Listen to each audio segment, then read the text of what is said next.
Hello guys, welcome to our channel. So இந்த செஷனில் வந்து MEPயில் இருக்கிற வெரி இம்பார்ட்டண்டான ஒரு சிஸ்டம் ஃபயர் ஃபைட்டிங் அதில் வந்து இருக்கிற ஒரு இம்பார்ட்டண்டான கம்போனன்ட் தான் வந்து என்னன்னா இந்த ஃபயர் ஹோஸ் கேபினெட் என்று சொல்லுவோம். ஸோ இந்த ஃபயர் ஹோஸ் கேபினெட் வந்து நம்ம குவான்டிட்டி டேக் ஆஃப் எடுக்கிற டைமில் வந்து இதில் நம்ம வந்து கவுண்ட் பண்ணணும். ஸோ இந்த ஃபயர் ஹோஸ் கேபினெட்டில் இருக்கிற ஒரு சில ஐடியா அண்ட் ஸ்ட்ராட்டஜியில் வந்து இந்த செஷனில் வந்து நம்ம டீட்டெயிலாக வந்து டிஸ்கஸ் பண்ண போகிறோம்.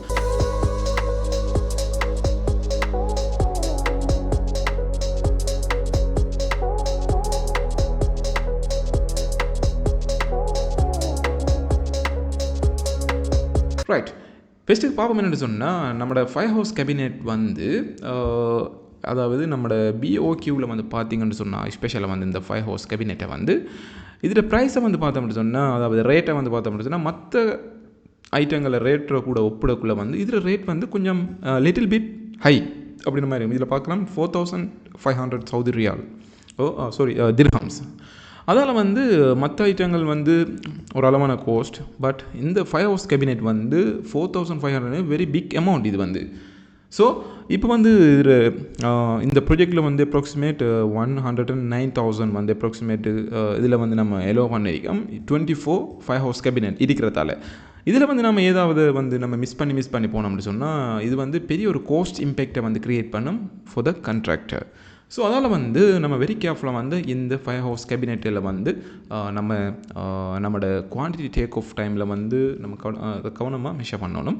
ஓகே கே, ஸோ நம்ம வந்து செஷனை ஸ்டார்ட் பண்ணுறதுக்கு நம்ம ரீசெண்டாக நம்ம லான்ச் பண்ணி நம்மளோட civil QS practice, MEP QS practice, interior fit out QS practice, அதே போல் civil cost estimation, final account, intern payment application, tendering and procurement management, variation, subcontractor மேனேஜ்மெண்ட்ங்கிற எல்லா வகையான கோர்சஸ் லிங்கும் வந்து இந்த வீடியோட டிஸ்கிரிப்ஷனில் இருக்குது. அதை செக் பண்ணி பார்க்கவங்க பார்த்துக்கொள்ளும். ரைட், அடுத்த விஷயம் என்னென்னு சொன்னால் நமக்கு தெரியும் வந்து நம்மளோட ஃபயர் ஃபைட்டிங் சிஸ்டத்தில் நம்மளோட MEP QS ப்ராக்டிஸ் கோர்சஸில் வந்து நம்ம யூஸ் பண்ணினேன் ஃபயர் ஃபைட்டிங் ட்ராவிங் வந்து இது நம்ம எல்லாருக்கும் தெரியும். ஸோ இதில் வந்து நீங்கள் பார்த்தீங்கன்னு சொன்னால் நமக்கு தெரியும் வந்து என்னென்னு சொன்னால் ஸ்பெஷலாக வந்து MEP சிஸ்டத்தில் நம்ம குவான்டிட்டி டேக் ஆஃப் எடுக்கிறதுக்கு முதல் நம்ம ஃபெஸ்ட்டுக்கு வந்து ஃபுல் அண்டர்ஸ்டாண்ட் பண்ணணும் என்ன தோணுன்னு சொன்னால் இந்த லெஜெண்ட்ஸில் வந்து லெஜெண்ட்ஸ் அண்டர்ஸ்டாண்ட் பண்ணி இதில் இருக்கிற இந்த ப்ராஜெக்டில் இருக்கிற என்னென்ன ஐட்டங்கள் இருக்குங்கிறது ஃபெஸ்ட்டுக்கு வந்து நம்ம விளங்கணும். அடுத்து வந்து ஸ்பெஷலாக வந்து என்ன சொன்னால் MEPயில் வந்து நம்ம ஒவ்வொரு ஐட்டமெண்ட்ஸ் கம்போனன்ட்ஸும் வந்து அது எப்படி இருக்குங்கிறது நம்மளை விஷுவலில் இருக்கணும் நம்மளோட மைண்டில். ஸோ இதுக்கெல்லாம் வெரி ப்ராப்பர் லேர்னிங் வந்து நமக்கு கட்டாயம். அதே போல் வந்து இந்த ஐட்டம்ஸில் ஃபங்க்ஷனில் வந்து நமக்கு தெரிஞ்சிருக்குன்னு சொன்னால் we are the very technical MEP quantity surveyor. Right, இதில் வந்து பார்த்தோம்னு சொன்னால் இந்த ட்ராவிங்கில் வந்து இதில் வந்து பாருங்கள் ஃபயர் ஹோஸ் கேபினெட் வந்து இதில் வந்து 2 டைப் வந்து யூஸ் பண்ணுறாங்க. ஒன்று வந்து என்ன சொன்னால் சர்ஃபஸ் டைப், அடுத்தது வந்து பார்த்தோம்னா ஃபயர் ஹோஸ் கேபினெட் அது வந்து ரெசஸ் டைப். ரைட், இது என்ன விஷயங்கிறது நான் கொஞ்சம் லேட்டாக நான் சொல்கிறேன். ரைட், இதில் வந்து சிம்பிளில் வந்து இப்படி காட்டியிருக்காங்க fire hose cabinet surface type, fire house cabinet recess டைப்னு சொல்லி 2 டைப் மட்டும் இதில் இந்த ப்ராஜெக்டில் வந்து இன்வால்வ் ஆகிருக்கு. ரைட், இந்த 2 டைப்பும் தானான்னு பார்த்தோம்னு சொன்னால் இல்லை, நம்ம அதிகமான டைப்ஸில் வந்து இருக்குது. ஸோ அந்த ப்ராஜெக்டில் என்ன ரெக்யர்மெண்டோ அது நம்ம குவான்டிஃபைப்படுகிறோம். நம்ம சும்மா சொல்லலாம் வந்து இப்படியும் ஒரு சில டைப்பை சொல்லுவாங்க. அதாவது single door fire house cabinet, double door fire house cabinet, அதே போல் இந்த சர்ஃபஸ் ஃபயர் ஹவுஸ் கேபினெட், அதே போல் ரெசஸ்ட் ஃபயர் ஹவுஸ் கேபினெட். அடுத்து வந்து சொல்லுவாங்க வந்து heavy duty fire house cabinet, அது வந்து ஜென்ரலாக டேட்டா சென்டர்ஸ் மற்ற இதில் வந்து யூஸ் பண்ணுற ஐட்டம். அதே போல் வந்து மினி ஃபயர் ஹவுஸ் கேபினெட் வந்து அப்படின்னு மட்டும் சொல்லுவாங்க. அது வந்து ஜென்ரலாக நம்மளோட வீடுகளில் சின்ன ப்ரொஜெக்டில் வந்து யூஸ் பண்ண மினி ஃபயர் ஹவுஸ் கேபினெட். அப்படி நம்ம கிளாஸ் ஃபயர் ஹவுஸ் கேபினெட் அப்படியும் ஒன்று இருக்குது, சும்மா ஃபுல்லாக கிளாஸாலே செஞ்சுருப்பாங்க. அப்போ இப்படிப்பட்ட மெனி டைப்ஸான ஃபயர் ஹவுஸ் கேபினெட் வந்து நம்மளோட ப்ராஜெக்டில் வந்து நம்ம யூஸ் பண்ணுவோம். ஸோ நம்மளோட இந்த ப்ராஜெக்டில் வந்து நம்ம யூஸ் பண்ணுறது வந்து இந்த 2 டைப்பானது. ரைட், இப்போ இந்த ஃபயர் ஹவுஸ் கேபினெட்டுக்குள்ளே என்னென்ன ஐட்டங்கள் இருக்குங்கிறத பார்த்தோம்னு சொன்னால் இதில் பாருங்கள் வந்து 25 டயமீட்டர் 30 மீட்டர் அதாவது 30 மீட்டர் லாங்காக உடைய அந்த ஹவுஸ் ரீல்ண்டு இருக்கும். நம்மளுக்கு தெரியும் வந்து ஃபயர் ஹவுஸில் வந்து நம்ம அந்த வாட்டரை வந்து ஹை ஸ்பீடில் நம்ம பம்ப் பண்ணுறதுக்கு யூஸ் பண்ணுற ஹோஸ். ஸோ இதுக்குள்ளே வந்து 30 மீட்டர் 30 மீட்டர் நீளமான ஒரு ஹோஸ் இருக்குது. அதே போல் வந்து ஷீல்ட் வேல்வ், அதே போல் ப்ரெஷர் ரெடியூசிங் வேல்வ், லேண்டிங் வேல். நம்ம ஆல்ரெடி நம்ம கோர்சஸ்லேயும் வந்து நம்ம ஃபுல்லாக இதை பற்றி நம்ம டிஸ்கஸ் பண்ணுங்கள். மெனி வேல்ஸ் வந்து இந்த ஃபயர் ஹவுஸ் கேபினெட்டில் இன்வால்வ் ஆகிருக்கும். அதே போல் வந்து பார்த்தோம்னு சொன்னால் அடுத்த ஒரு 65 டயமீட்டரோட பெரிய இன்னொரு ஃபயர் ஹவுஸும் இதுக்குள்ளே இருக்குது. அதுக்கு மேலதிகமாக 5 kg CO2 ஃபயர் எக்ஸ்டிங்க்யூசர். நம்மளுக்கு தெரியும் வந்து அதிகமான டைப்பான எக்ஸ்டிங்க்யூசர் வந்து நம்மளோட ஃபயர் ஃபைட்டிங் சிஸ்டத்தில் யூஸ் பண்ணுவோம். அதாவது CO2, அதே போல் ட்ரை பவுடர், அதே போல் வாட்டர், அதுக்கு மேலே அதிகமாக ஃபோம் டைப் அப்படின்னா மெனி டைப்ஸ் இருக்குது. ஸோ இந்த ப்ராஜெக்ட்டில் வந்து CO2வும் அதே போல் வந்து ட்ரை பவுடர் இந்த 2 டைப்பும் வந்து ஃபயர் எக்ஸ்டிங்யூசர் வந்து யூஸ் பண்ணுறாங்க.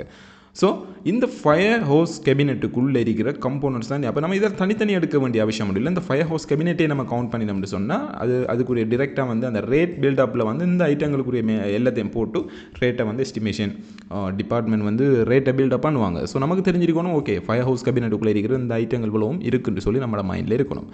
ரைட். இப்போ வந்து நம்மளோட இந்த ட்ரோவிங்கை நம்ம பார்த்தோம்னு சொன்னால் ஸ்பெஷலாக வந்து ஃபயர் ஹவுஸ் கேபினெட்ஸ் எங்கே இருக்குங்கிற ஒரு ஐடியா வந்து நமக்கு கட்டாயம் இருக்கணும். அதாவது ஹைரைஸ் பில்டிங் ப்ராஜெக்டில் நம்மளோட கோர்சஸ்லேயும் வந்து நம்ம லான்ச் நம்ம டீச் பண்ணினது வந்து இது ஒரு பெரிய ஒரு ஹைரைஸ் பில்டிங் ப்ராஜெக்ட். ஸோ இதில் வந்து இது ஒரு அப்பார்ட்மெண்ட்.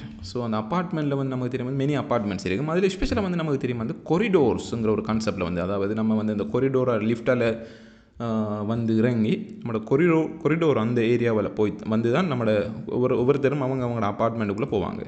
அந்த அடிப்படையில் வந்து நமக்கு தெரியும் வந்து இந்த கொரிடோரில் வந்து ஸ்பெஷலாக வந்து ஃபயர் ஹவுஸ் கேபினெட்ஸ் வந்து எங்கே ஃபிக்ஸ் பண்ணப்படுதுன்னா கொரிடோர் ஏரியா. நம்ம டிரெக்டாக வந்து நம்ம ரோமிங் ஓப்பன் பண்ணி கொரிடோரில் எங்கே இருக்குது அந்த ஃபயர் ஹவுஸ் கேபினெட்னு தேட வேண்டியதான். ரைட். இதில் பார்த்தீங்கன்னு சொன்னால் அதாவது நம்மளோட ஃபயர் ஹவுஸ் கேபினெட் வந்து என்ன இருக்குது, ஓகே இதுதான் வந்து நம்மளோட ஃபயர் ஹவுஸ் கேபினெட். ஸோ நம்ம வந்து இதை கவுண்ட் பண்ணணும். ரைட். இதில் வந்து 2 டைப்புன்னு சொல்லி நம்மளோட லெஜெண்டில் தந்திருக்கேன். ஒன்று வந்து சர்ஃபஸ், அது வந்து ரெசஸ்ட்னு சொல்ல என்னன்னு சொன்னால் நமக்கு தெரியும் வந்து இது வந்து பிளாக் வால் இது வந்து. ஸோ ரெசஸ்ட்னு சொல்கிறது வந்து பதிஞ்சிருக்கிறது, உட்புகுந்து இருக்கிறது, அதுதான் சொல்ல வந்து ரெசஸ்ட்.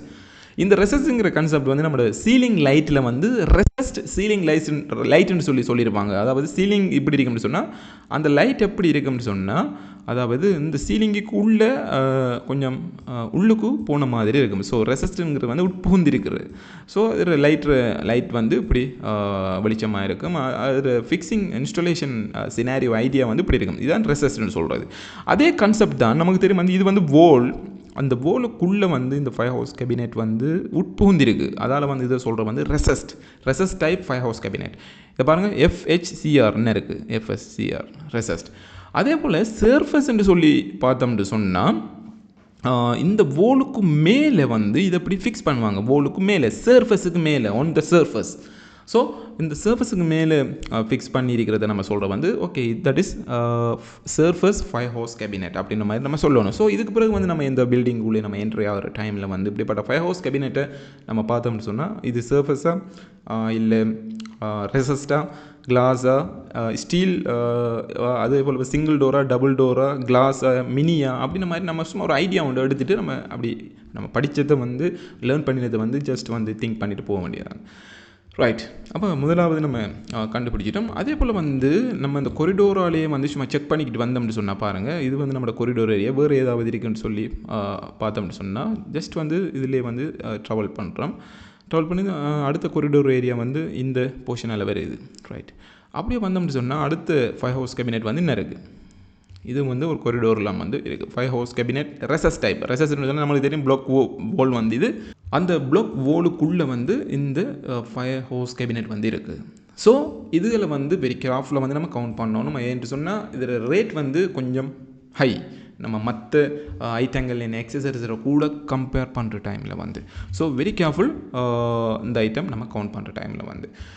Okay case. ஸோ இது மாதிரி அதிகமான MEP ரிலேட்டடாக for example HVAC, CCTV, drainage, plumbing அப்படின்ற மாதிரி மெனி அதாவது அப்ராக்ஸ் 15 MEP சிஸ்டம் வந்து நம்மளோட MEP குவான்டிட்டி சர்வேயிங் கோர்சஸில் வந்து நம்ம டீச் பண்ணியிருக்கோம். ஸோ இந்த கோர்ஸஸ் சம்மந்தமான இன்ஃபர்மேஷன் உங்களுக்கு தேவைன்னு சொன்னால் இந்த வீடியோட டிஸ்கிரிப்ஷனில் அது சம்மந்தமான லிங்க், அதே போல் எங்கள் class coordinator Mohammed Asleem contact number வந்து இதில் இருக்குது. அவரை ரீச் பண்ணி நீங்கள் இந்த கோர்ஸ் சம்மந்தமான டீட்டெயில்ஸை வந்து தெரிஞ்சு கொள்ளலாம். Okay guys, see you to another one of same great informative video. Thanks guys.